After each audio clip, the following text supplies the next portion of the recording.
আসসালামু আলাইকুম রহমতুল্লাহ। আমি রাফিউল, আর আপনারা দেখছেন সত্যের সন্ধানে। বন্ধুরা, আজকের এই ভিডিওটা যদি আপনারা শেষ পর্যন্ত দেখেন, তাহলে একটা বিষয় পরিষ্কার বুঝতে পারবেন। বিশ্ব রাজনীতিতে শক্তি মানে শুধু বন্দুক বা বোমা নয়। শক্তি মানে কখন কোথায় থামতে হয়, আর কখন এক কদম পিছিয়ে গিয়েও খেলাটা জেতা যায়। কিন্তু আজ যে গল্পটা আমরা আলোচনা করতে যাচ্ছি, সেখানে মনে হচ্ছে এই হিসাবটা ডোনাল্ড ট্রাম্প একটু ভুল করে ফেলেছেন। কারণ একসময় যে আমেরিকা বিশ্বকে নিয়ম শেখাত, আজ সেই আমেরিকাই নিজের চাল নিয়ে দ্বিধায় পড়ে গেছে। প্রবাদ আছে, উট এলো পাহাড়ের নিচে। আজ এই প্রবাদটাই আক্ষরিক অর্থে হোয়াইট হাউসের সামনে এসে দাঁড়িয়েছে। একসময় ট্রাম্প কলম্বিয়া, ভেনেজুয়েলা, পানামা এদের একের পর এক হুমকি দিয়েছেন।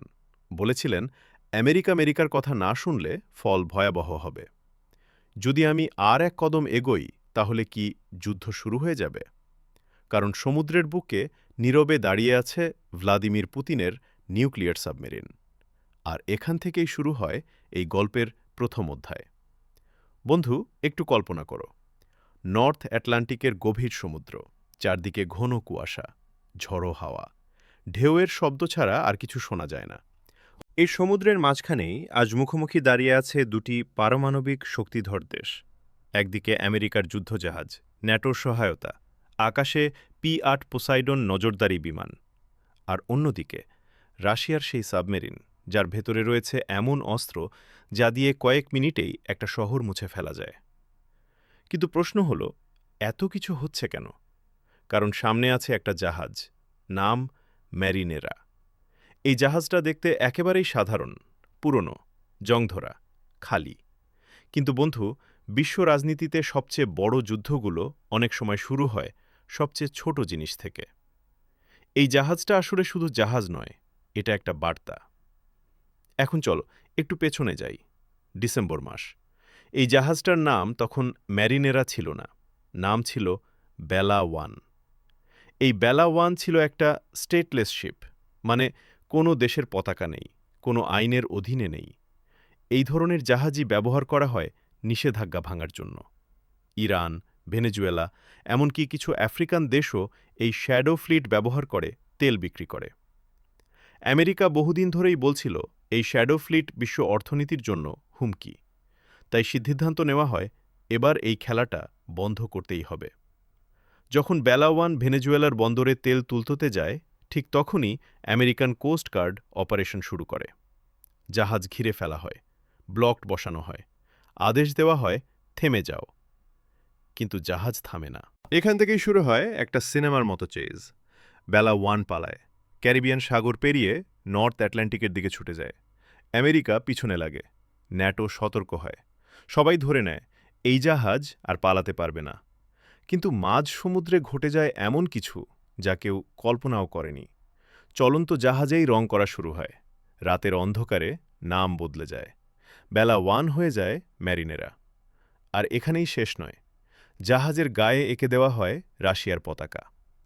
এক রাতের মধ্যে একটা ল্যাবারিস জাহাজ পরিণত হয় রাশিয়ার সম্পত্তিতে। অফিসিয়াল ১ জানুয়ারি, রাশিয়া আমেরিকাকে অফিসিয়াল বার্তা পাঠায়, এই জাহাজ এখন আমাদের, এর পিছু নেওয়া বন্ধ করো, না হলে পরিণতি গুরুতর হবে। বন্ধু, এখানেই আমেরিকার হিসাব বদলে যায়। কারণ এখন আর এটা চোরাচালানের কেস নয়, এটা সরাসরি রাশিয়া বনাম আমেরিকা। আজ এই জাহাজটা আইসল্যান্ড আর ব্রিটেনের মাঝখানে। পেছনে আমেরিকার জাহাজ, সাথে ন্যাটো, উপরে নজরদারি বিমান। কিন্তু কেউ সামনে যাচ্ছে না, কারণ রিপোর্ট বলছে রাশিয়া এখানে মোতায়েন করেছে নিউক্লিয়ার সাবমেরিনের উলফ প্যাক। এখন প্রশ্নটা আরও গভীর। একটা খালি জাহাজের জন্য পুতিন এত বড় ঝুঁকি নিলেন কেন? এখানেই আসে এই গল্পের আসল অর্থ। এই জাহাজটা পশ্চিমা নিষেধাজ্ঞার বিরুদ্ধে একটা লাইভ টেস্ট। যদি আমেরিকা এটাকে আটকাতে পারত, তাহলে এটা প্রমাণ হয়ে যেত আমেরিকার নিয়মই শেষ কথা।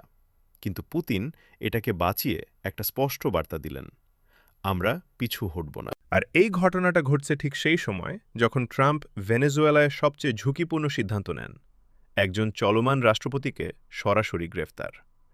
ট্রাম্প ভেবেছিলেন দুনিয়া ভয় পাবে, সবাই হাততালি দেবে। কিন্তু হলো উল্টো। চীন ক্ষুব্ধ হল, কারণ ভেনেজুয়েলায় চীনের বিনিয়োগ $100 বিলিয়নেরও বেশি। লাতিন আমেরিকা একজোট হতে শুরু করল। মেক্সিকো স্পষ্ট বলল, আমরা হুমকিতে মাথা নত করব না।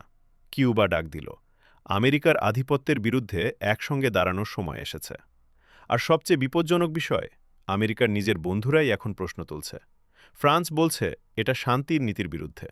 স্পেন বলছে আন্তর্জাতিক আইন ভাঙা হয়েছে। ডেনমার্ক বলছে এটা ভবিষ্যতের জন্য একটা ভয়ঙ্কর দৃষ্টান্ত। বন্ধু, ইতিহাস বলে যখন কোনোক্ষণ তার শক্তি কমতে শুরু করে। আজ ট্রাম্প একজন প্রেসিডেন্টকে বন্দী করেছেন ঠিকই, কিন্তু সেই সঙ্গে আমেরিকাকে এনে ফেলেছেন এক বিপজ্জনক একাকিত্বে। এখন শেষ প্রশ্নটা তোমার কাছে, এই সব কিছু কি শক্তির প্রদর্শন, নাকি একটা ঐতিহাসিক কূটনৈতিক ভুল যার ফল ভবিষ্যতে পুরো পৃথিবীকে দিতে হবে? তুমি কি মনে করো এই দাবার খেলায় শেষ পর্যন্ত জিতবে কে? কমেন্টে তোমার মতামত অবশ্যই লিখবে। ভিডিওটা যদি তথ্যবহুল মনে হয় একটা লাইক দাও, আর এই বিশ্লেষণ দরকারি মনে হলে বন্ধুদের সঙ্গে শেয়ার করো। আমি আবার আসব আরও এক বড় গল্প নিয়ে। ততক্ষণ পর্যন্ত আপনার ভালো থাকুন, সুস্থ থাকুন। আল্লাহ হাফেজ।